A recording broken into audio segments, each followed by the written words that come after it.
안녕하세요. 몽당연필입니다. 8월 5일 토요일입니다. 주말인데요. 주중 유튜브 하는 시간이죠. 일주일이 월 초는 다이나믹 했고, 그 다음에 주로 따지면 마지막 금요일자는 변동성이 잦아들면서 일단 시장이 마감을 했습니다. 그에 대한 결과를 주간으로 정리하는 시간입니다. 일단은 첫 번째는 서남이란 종목이 152%로 주간으로 1등을 차지했고요. 많이 보던 우리의 업종인 반도체나 2차전지, 자동차 이런 라인들은 많이 안 보이죠. 이게 7월 후반부터 8월 초까지의 시장의 상황의 결과입니다. 어제 이제 장마감 이야기를 하면서 주도주 업종에 대한 매기가 좀 쉬고 있고, 그에 대한 중간의 자리를 다른 업종들, 제약 바이오라든지 AI, 아니면 로봇, 아니면 초전도체 관련주 이런 애들이 차지를 하고 있는 모습입니다. 체크해보죠. AI 관련주가 7개, 초전도체, 구리 등등등이 5개, 제약바이오, 코로나, 그러니까 바이오 업종들이 좀 많았고, AI 있고, 초전도체가 있고, 이런 모습이었습니다.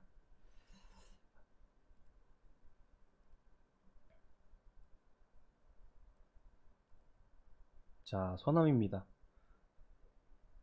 결론적으로 정지를 한 상태에서 금요일을 마감을 했어요. 그 동안에 금요일날 여러 가지 노이즈가 나오면서 관련 종목군들이 떨어지고 이런 모습 보여줬죠. 근데 그랬죠. 시총으로 생각해야 된다고. 시총으로 생각했을 때 반도체나 2차전지처럼 이 초전도체 관련주를 큰 맥이라고 생각할 수 없지만 중간에 바람처럼 들고 나고 한다 그랬죠.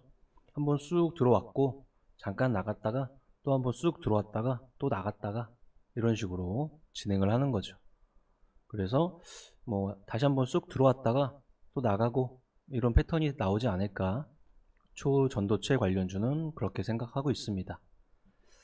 덕성도 마찬가지고, 조선내화는 인적 분할 이후에 하나 둘 셋 넷 다요 6거래일이 지나서 움직임입니다.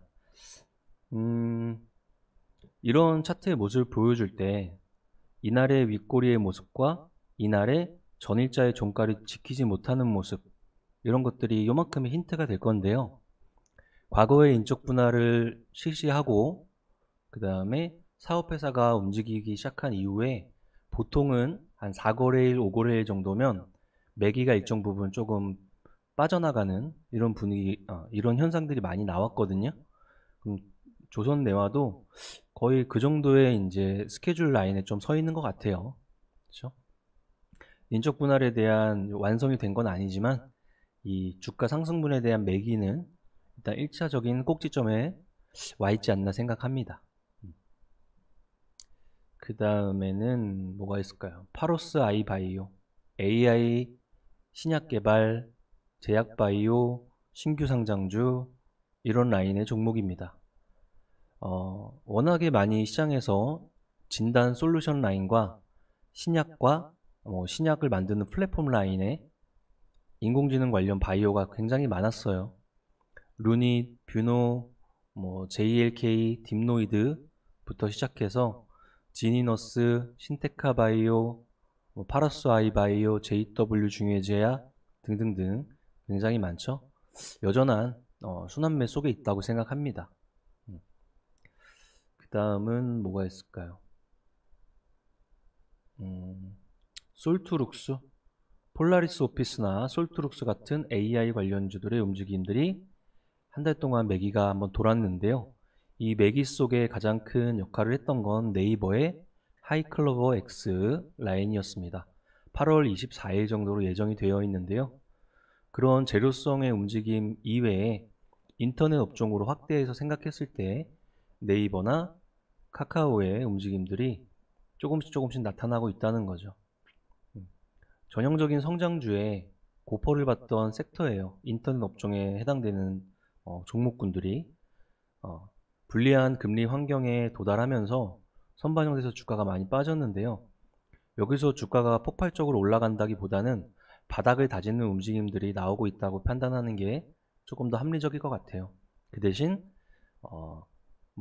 올해가 될지, 빠르면 올해 4분기가 될지 아니면 내년이 될지 아직은 모르겠지만 금리 인하에 대한 기대감들이 주가를 올리는 것보다는 바닥은 잡아주겠다 정도의 이미지, 그 정도로 IT 업종들을 보고 있습니다.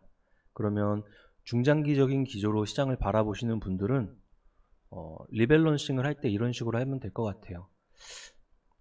이격도가 많이 벌어진 섹터에 있는 종목군들을 조금씩 빼서 바닥권에 있는 종목군들을 산다. 근데 이에 대한 개념은 특정한 10만원이란 단가를 사는 게 아니고 그냥 지금을 산다는 개념으로 8월, 9월, 10월 이런 지금을 산다는 시간적인 개념으로 전략을 짜서 IT 업종을 대응하셔야 될 것 같습니다. IT 업종에 들어가서 단기적으로 폭발적인 상승을 가져가서 풀 포지션을 취한다거나 이런 것보다는 시간을 산다. 그 다음은 뭐가 있을까요? Y랩. 이게 신규 상장주가 다 이렇죠? 400% 공모가 대비 400%로 위를 열어놓은 다음에 보통은 저런 패턴을 많이 가져갑니다. 금요일 같은 경우는 네이버 웹툰의 미국의 상장 가능성 때문에 웹툰 관련주로 움직였습니다. Y랩은 2대 주주가 네이버 웹툰이기 때문에 Y랩이나 MBT, 그 다음에 DNC 미디어, 미스터 블루, 우리가 흔히 알고 있는 웹툰 관련주들의 움직임이 약간 있었고요.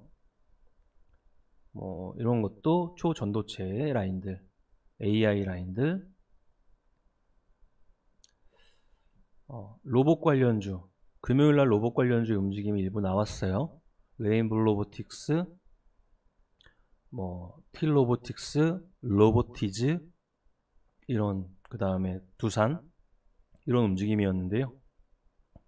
8월달 안에 두산 로보틱스의 상장 스케줄이 한번 픽스가 될 거기 때문에 그에 대한 기대감들이나 아니면 삼성전자 쪽에서 소식 같은 것들의 영향을 받은 것 같습니다. 레인보우 로보틱스를 일단은 보면 단기적인 모습들이 강해지면서 전고점 근처로 에너지가 들어가고 있어요. 그렇다면은 수급 변화를 동반하면서 전고점을 부셔나가면 재차 이 자리를 돌파할 수 있는 에너지가 나오나 한번 체크를 해봐야 되는 그런 위치가 됐네요. 그 다음은 뭐가 있을까요? 전력기기 라인들의 조금 다른 점, LX 일렉트릭은 LS그룹주에 대한 움직임들이 조금 2차전지 쪽으로 확대가 되면서 개인들의 의사가 많이 들어갔고요. 여타에 따른 전력기기 라인들은 여전히 수급 변화가 크게 없이 움직이고 있는 상황입니다.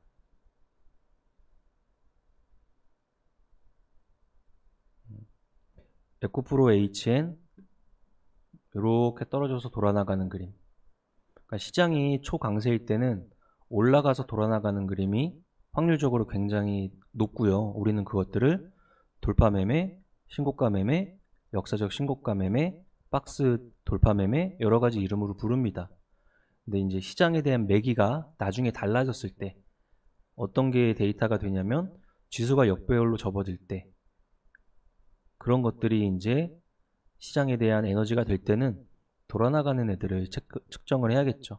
아무래도 고점에 붙은 애들이 힘이 약해질 수밖에 없는 환경이기 때문에 그런 식으로 시장에 따른 전략을 변화할 수 있어야 이론적으로 배운 이 주식보다는 좀 실전적인 대응법이 되겠죠.